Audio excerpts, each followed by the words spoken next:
Vai nos ajudar, né?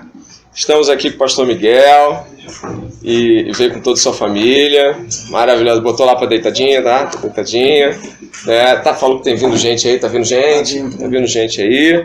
Então, quem estiver chegando, vocês vão ajudando as pessoas, acomodando. Não sei se tem mais cadeiras ou puff, acho que tem 2 cadeiras de plástico lá dentro, se alguém puder pegar. E se alguém puder pegar também as almofadas que a gente costuma sentar, quem sabe onde está, pode pegar. Tem um dos quartos, só cuidado que tem uma criança dormindo, vai devagar. Eu acho que está no outro quarto, tá nesse aqui, as almofadas de chão. Nós vamos agradecer a Deus, vamos orar, pedir que Deus nos guie nesse estudo.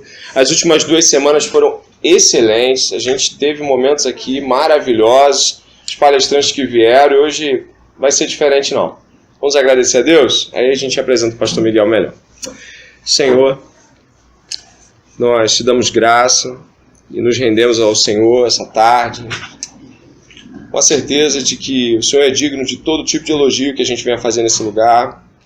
A tua presença, Senhor, santa e doce, maravilhosa, é o motivo da nossa alegria aqui hoje. Nós estamos muito felizes de poder estar perto da Bíblia, estar com os irmãos, tantas igrejas reunidas aqui, tantas pessoas diferentes, adorando a Jesus Cristo. Pai, é muito bom porque nos renova.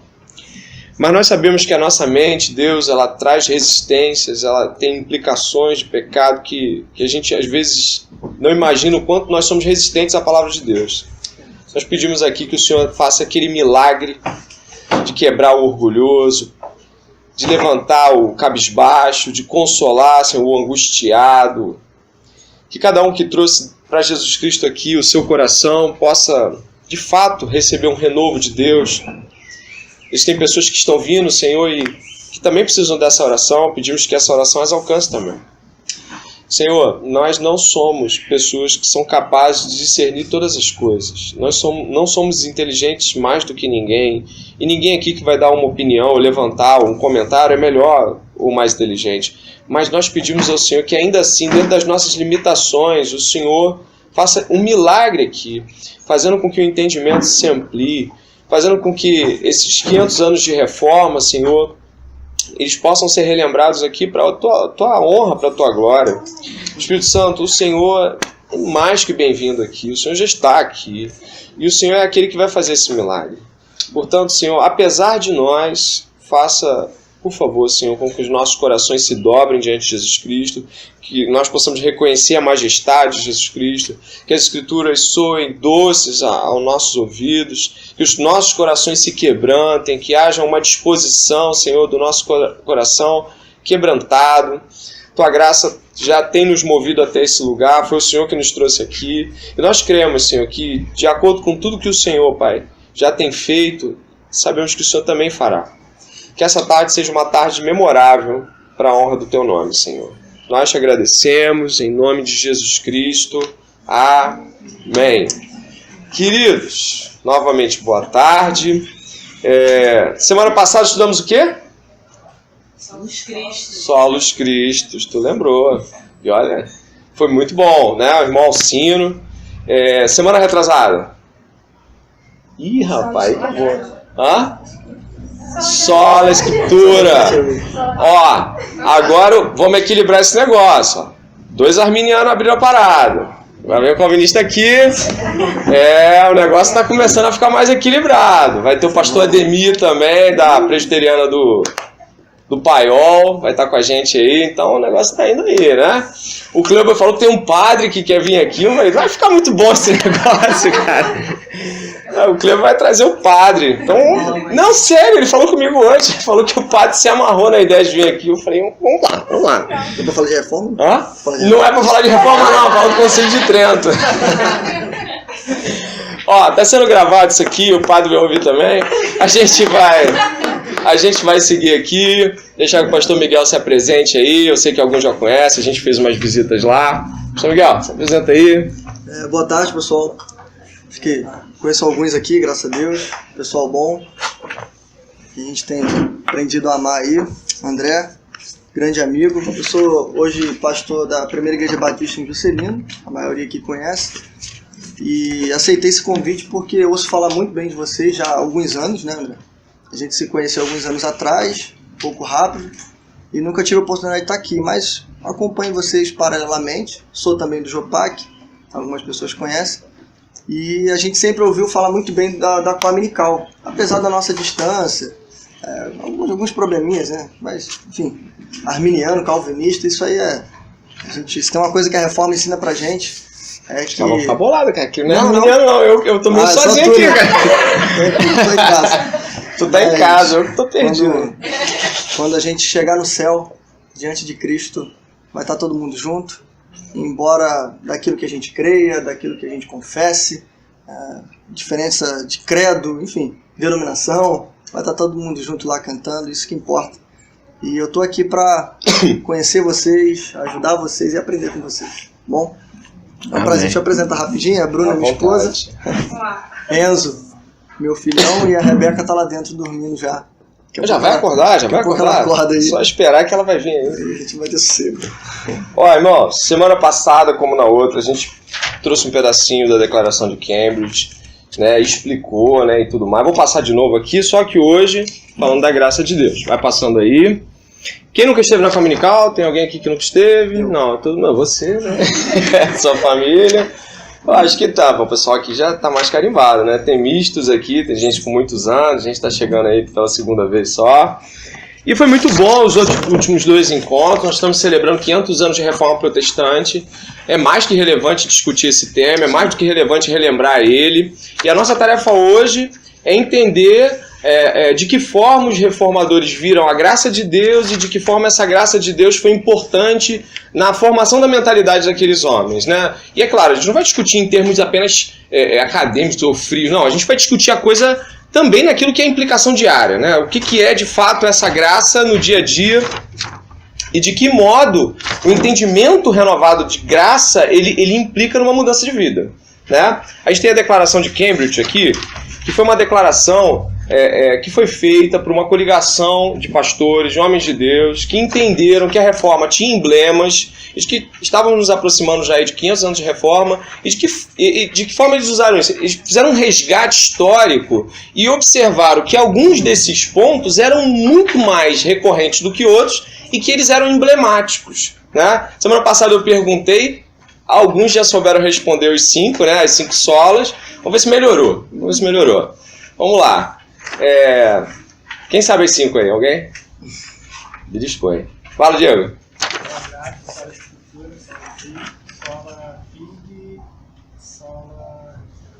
Ó, soprou ali. Solamento. Só sorte. Falou tudo, 100 solas, olha. Parabéns, Diego, parabéns. Então tá melhorando, a gente tá gravando aí. Olha o que diz a Declaração de Cambridge, 1996, sobre a graça de Deus, né? A sola gratia. Diz assim, ó: a confiança desmerecida na capacidade humana é um produto da natureza humana caída. Esta falsa confiança enche hoje o mundo evangélico, desde o evangelho da autoestima até o evangelho da saúde e da prosperidade. Desde aqueles que já transformaram o evangelho num produto vendável e os pecadores em consumidores, e aqueles que tratam a fé cristã como verdadeira simplesmente porque funciona, Isso faz calar a doutrina da justificação, a despeito dos compromissos oficiais das nossas igrejas. A graça de Deus em Cristo não só é necessária, como é a única causa eficaz da salvação. Confessamos que os seres humanos nascem espiritualmente mortos e nem mesmo são capazes de cooperar com a graça regeneradora. Pode ler a tese pra gente? Tese 3, sola gratia. Reafirmamos que na salvação, somente resgatados da ira de Deus, unicamente pela sua graça. A obra sobrenatural do Espírito Santo é que nos leva a Cristo, soltando-nos de nossa servidão ao pecado e erguendo-nos da morte espiritual à vida espiritual. Negamos que a salvação seja, em qualquer sentido, obra humana. Os métodos, técnicas ou estratégias humanas, por si só, não podem realizar essa transformação. A fé não é produzida pela nossa natureza não gerada. Bom, irmãos, tem uma pequena frase aqui que eu acho que serve para a gente pensar um pouquinho, já começar, né? Pensar sobre a sola gratia, que ela é a causa da nossa justificação pela fé. E às vezes a gente confunde e acredita que o sola gratia, ele sai da justificação pela fé. É justamente o contrário. A doutrina da justificação pela fé, quando Lutero encontra isso lá na solidão do seu mosteiro, a gente conhece a história, a cabeça de Lutero, a mente de Lutero, precisa estar pensando graça, do jeito como a declaração falou aqui. E essa doutrina, ela vem de algo que vocês discutiram aqui já, André me falou, que é a tal da teologia da cruz de Lutero. A gente encontra Lutero já muitos anos antes, em 1518, já debatendo na cidade de Heidelberg, na cidade de Heidelberg, sobre uma doutrina diferente ou muito diferente do que a igreja estava acostumada. Na verdade, o que Lutero estava propondo ali era uma nova maneira de se olhar para as escrituras, que era o que, infelizmente, né, os padres ou a igreja medieval daquela época estavam andando totalmente ao contrário. Mas não porque eles não tinham acesso à Bíblia, não porque eles não tinham conhecimento. Pelo menos a ordem de Lutero, eles eram especialistas em Bíblia. Então, se tem uma coisa que eles estudavam muito, era a Bíblia. O problema é que eles estavam lendo a Bíblia errado. A teologia de Lutero vem justamente para mostrar isso, que vocês estão lendo a Bíblia, estão ensinando a Bíblia para o povo, mas o óculos pelos quais vocês leem a Bíblia são as suas próprias obras, e não a cruz de Cristo. E aí Lutero vai convidar aquele povo, infelizmente a maioria rejeita, mas alguns aceitam, a olhar para as Escrituras novamente, só que agora via crucis, ou seja, pela cruz de Cristo. E aí quando se olha para a Escritura pela cruz de Cristo, já não resta mais obras. Porque Lutero começa falando da cruz assim. Ele fala, quando a gente olha para a cruz, ou para o Calvário, a primeira coisa que acontece é a morte do eu. E para a gente entender graça, a gente precisa encontrar o ser humano morrendo. Senão, se restar alguma coisa de nós, e vocês percebem que tanto na Declaração de Cambridge quanto na terceira tese aqui, eles já colocam isso como base para a gente entender a graça. Se a gente olhar para a cruz de Cristo, ou para qualquer ponto das Escrituras, ainda com um pouquinho de esperança num ser humano vivo diante da cruz, a gente não consegue dar um passo em direção a Deus. Nem um passo. Então tudo precisa começar, segundo Lutero, com a morte do eu. Por quê? A cruz, em primeiro lugar, ela não é uma obra nossa. Ela não é algo que a gente produziu ou provocou. Nada fizemos para que a cruz houvesse. Mas a cruz é o lugar onde um só fez. Foi um sacrifício. Foi um só homem. É um realizando o trabalho. É o nosso próprio Senhor e Salvador Jesus Cristo. Então, quando a gente olha para a cruz, em primeiro lugar, o nosso eu precisa descansar. Porque nada a gente pôde fazer. E aí, obviamente, a gente tem essa doutrina maravilhosa, que é a graça de Deus. Por hora. Não, sim. Em contraponto, né, essa doutrina, essa teologia da cruz de Lutero, havia aquela teologia da glória, né, que o irmão falou semana passada aqui, o Alcino, né, que é aquela escada, ao contrário da escada de Betel, que desce do alto, né, Isso. você tem as obras humanas fazendo como se fosse uma torre de Babel, né, fazendo as obras serem um suporte para se chegar até Deus. Essa realidade pode parecer muito assim, isso é coisa da disputa que eles tinham. Não é, não. Olha, se tem uma coisa que eu acho que fica muito claro, obrigado. Se tem uma coisa que eu acho que fica muito claro para todos nós em termos de pecado e de raça humana, é só a gente olhar para a história do povo de Israel. Vinha um rei, limpava tudo. Aí vinha um outro, cagava tudo. Aí vinha outro rei, acabava com os postes de Baal, achava a Bíblia, chorava, voltou a Páscoa. Aí vinha um outro, esquecia tudo de novo. Então a gente está o tempo todo tendo que revisitar coisas como essa, para que a gente não caia no mesmo erro contra o qual Lutero lutou. Bom, aquele livro aqui, que é um livro simples, né, do Renato Vaz, o Reforma Agora, mas por que ele está clamando por uma reforma ali? Será que precisa? Você acha que precisa de reforma? Você acha que a igreja está bem? O modo como o evangelicalismo está fluindo hoje, está bem ou está mal? Está mais ou menos? Quem acha que precisa de uma reforma? Isso aí foi um sonoro... Está precisando de reforma hoje? Então acho que você precisa de reforma sempre, né? Então tá tratando de graça, não é um tema histórico, um recurso que a gente está fazendo aquela homenagem, né? Todo mundo para a Torre de Marfim, nada disso não, queridos. Isso aí é real, é necessário a gente voltar até essa temática. Eu gostaria que os irmãos abrissem, num dos primeiros textos que a gente vai trabalhar, que é em Efésios capítulo 2, por favor.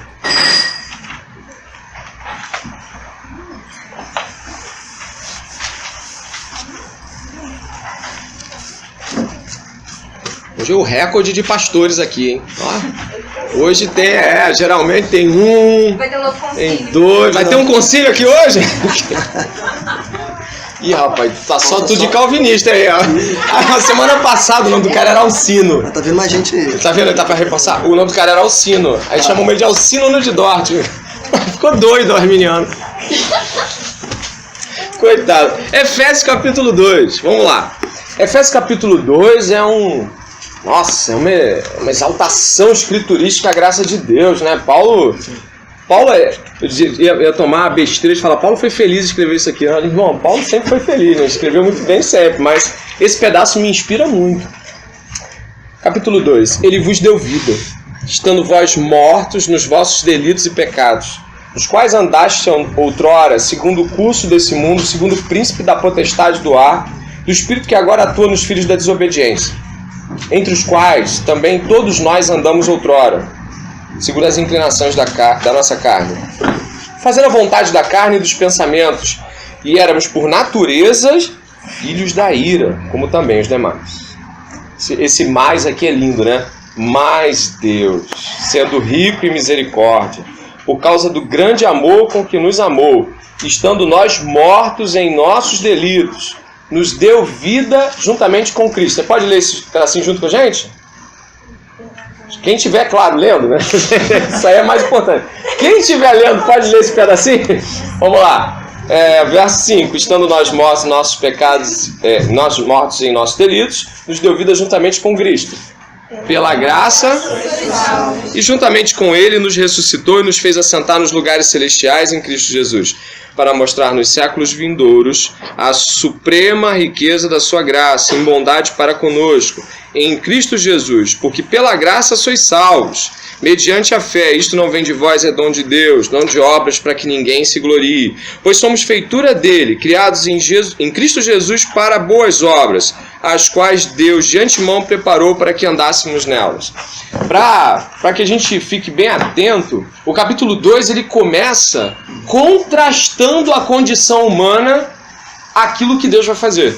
Porque falar sobre a graça de Deus é maravilhoso, mas Paulo faz questão de mencionar a condição humana anterior ao estado de plenitude de graça em nós. Repare o começo do capítulo, por favor.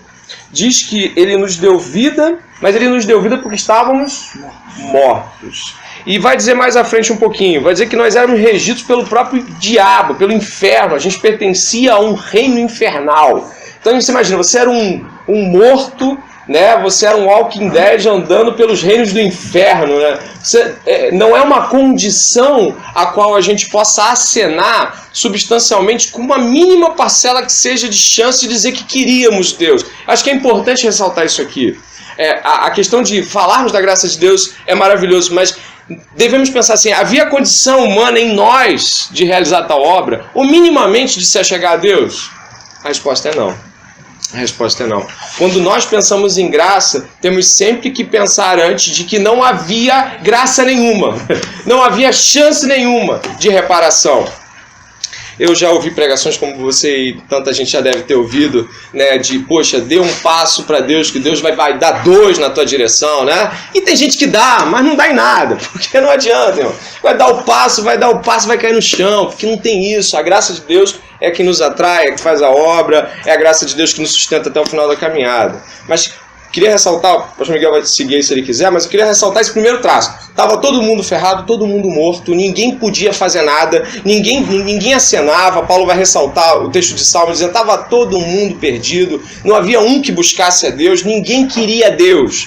Sabe, é uma heresia tu falar que aquele teu tio bonzinho, caridoso, só falta ser crente. Irmão, falta tudo. Né? De vez em quando a gente ouve esses negócios assim, essa teologia que é engraçada. Né? Meu tio é uma bênção, meu tio ajuda a família toda. Ajuda a família, ele vai, meu Deus, mas ele é kardecista? Não. E aí que eu fico mais vislumbrado ainda, porque onde é kardecista tem motivo para fazer um negócio. Mas não, ele faz porque ele é bonzinho e tal. E ele tá, ó, isso aqui de ser crente. Tá na virada. Se for pegar uma pregação boa, ele quebra. Irmão, eu não sei onde é que você ouviu isso não, mas não foi na Bíblia não, hein? Não foi na Bíblia não. Como a gente falou, né, nosso amigo aqui complementou, então a gente começa com a morte do eu, e então a gente prossegue. É o que Efésios 2 faz, né? ele mostra o ser humano como de fato ele é, e aqui está o problema. Eu acho que o problema que aconteceu lá na época de Lutero, acho que não acontece hoje, não sei, acho que não. Acho que não. Que foram as tais das indulgências, né? Que era o que você tinha que pagar para se obter. E aí eu gosto de falar e de pensar que hoje a gente tem um paralelo das indulgências, né? Mas não é igual, que é a teologia da prosperidade, todo mundo conhece. Por que é um paralelo, mas não é igual? Porque eu gosto de dizer e de afirmar que a teologia da prosperidade ela é deveras pior do que as indulgências. Porque pensa bem, nas indulgências é você que está devendo a Deus. Na prosperidade não, é Deus que deve você. Então alguém vem pregando algum tipo de obra, porque a teologia medieval vai ensinar que o homem tem alguma condição, é guardado alguma condição, seja pela teologia natural, pela natureza, pelos astros, pelo mundo, ou por ele mesmo, de encontrar Deus de alguma maneira, não necessitando totalmente da graça de Deus. Então, se você ensina isso, paralelo ou junto com isso, vem a tal das indulgências, que é o quê? Aquilo que você precisa pagar para se obter algum ganho, algum benefício. Hoje é muito pior do que isso. Porque hoje eu não pago para se obter. Eu faço ou pago e é Deus que fica me devendo. Esse é o ponto. Quem aqui já viu aquela famosa frase, eu já encontrei isso dentro de muitas igrejas, né? Deus não fica devendo nada a ninguém. Quantas igrejas a gente já não viu isso? Né? É uma frase totalmente herética. Porque, como a gente falou, Deus fez primeiro. Ele nos amou primeiro. Deus nos escolheu primeiro. Romanos capítulo 3 vai dizer que Deus colocou o seu Filho como propiciação pelos nossos pecados. Aqui está uma figura interessante para a gente pensar que o cristianismo é único. Teologia da cruz não tem em lugar nenhum. Você não vai encontrar isso em nenhum paralelo do cristianismo, em nenhuma outra religião, em nenhum outro segmento. Inclusive a ênfase você não vai encontrar nem dentro do cristianismo, só no cristianismo protestante, infelizmente, que é propiciação pelos nossos pecados. Uma figura que era usada dentro do paganismo, né? Quando o Deus estava irado, por exemplo, chuva, tempestade, tornados, aqueles povos que adoravam as divindades, eles precisavam fazer alguma coisa para aplacar a ira desse Deus, daí propiciação. Aqui, Romanos 3, Paulo, dando aqui uma figura da graça, vai dizer que a história é totalmente outra, porque quem faz algo para que o próprio Deus seja aplacado, não somos nós, mas é Ele mesmo. Então veja a diferença. Não há nada que a gente possa fazer. Deus está irado contra nós. É isso que o texto que meu irmão leu diz. Nós éramos, por natureza, merecedores da ira de Deus. A pergunta agora não é o que a gente era. Isso a gente já sabe. A pergunta é, como é que a gente sai desse estado? Não dá. Essa é a resposta. O pecador, ou aquele que a gente vai evangelizar, ou se há alguém aqui que ainda não compreendeu a graça, ele precisa entender em tom de desespero mesmo. E aqui eu quero discordar, infelizmente, do nosso irmão John Wesley. Perdoe os arminianos. Mas dentro da pregação evangélica de John Wesley, ele vai dizer que ele começava apresentando a lei para as pessoas. E aí quando o pecador, né, começava a chorar, ele apresentava a lei mais um pouco. E aí quando o pecador ele se debruçava, ele apresentava a lei mais um pouquinho. E aí no final ele apresentava a graça. Eu discordo só por um momento. Porque eu concordo que quando a gente apresenta a lei para o pecador, ele tem que ficar desesperado sim, no sentido dele não conseguir cumprir a lei. Mas eu concordo também que a graça, ou a doutrina da graça, pelo menos hoje nos nossos dias, obviamente o Wesley estava em outro tempo, mas no nosso tempo, muito mais escandaloso do que a lei é a doutrina da graça.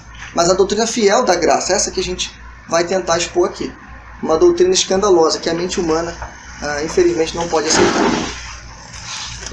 Se os irmãos puderem olhar em Romanos capítulo 5, verso 8, vai falar assim, ó, chega em Romanos capítulo 5, verso 8. A gente pode até vir antes um pouquinho, 5, 6. Diz assim, ó, Romanos 5, 6. Deixa eu aí? Porque Cristo, quando nós ainda éramos fracos, morreu ao seu tempo pelos ímpios. Dificilmente alguém morreria por um justo. pois poderia ser que pelo bom alguém se anime a morrer. Mas Deus prova o seu próprio amor para conosco pelo fato de ter Cristo morrido por nós, sendo nós ainda pecadores. Logo, muito mais agora, sendo justificados pelo seu sangue, seremos por ele salvos da ira. Esse texto se conecta diretamente com o texto da ira de Efésios 2, né? Somos salvos da ira. Naquela época do período em que Lutero lutava contra o que ele lutava, havia-se a crença também de que os méritos de Cristo estavam acessíveis por intermédio da igreja, dos sacramentos, da compra disso tudo que a gente está relatando aqui. Então, não se tinha o entendimento, ou se abafava o conhecimento, ou se de fato não era divulgado, de que a justificação ela não se dava por mérito pessoal para resgatar os méritos de Cristo, como se eles estivessem num banco esperando que você tomasse uma atitude. Não, de forma alguma. Eles pensavam que as pessoas poderiam acessá-los. Tanto é que o purgatório, né, o tempo que a pessoa passava purgando, às vezes eles diziam o seguinte: olha, se você pagar essa indulgência, alguns méritos de Cristo serão retirados lá do seu grande tesouro de méritos e vão ser depositados sobre essa pessoa e vai ser resgatada. Né? E você imagina que as pessoas criam nisso. O acesso à Bíblia era limitado, a Igreja Católica ela foi cessionando isso. Eu estava vendo o processo de cessionamento do acesso à Bíblia. Teve um período até que ainda havia um acesso mediano às Escrituras, mas depois ele passou a ser um controle clérigo. Chegou um ponto de que muitos padres não tinham Bíblia. Eles sabiam fazer missa, eles sabiam alguns versículos, mas não tinham Bíblia. O próprio Lutero só vai ganhar o Novo Testamento posterior.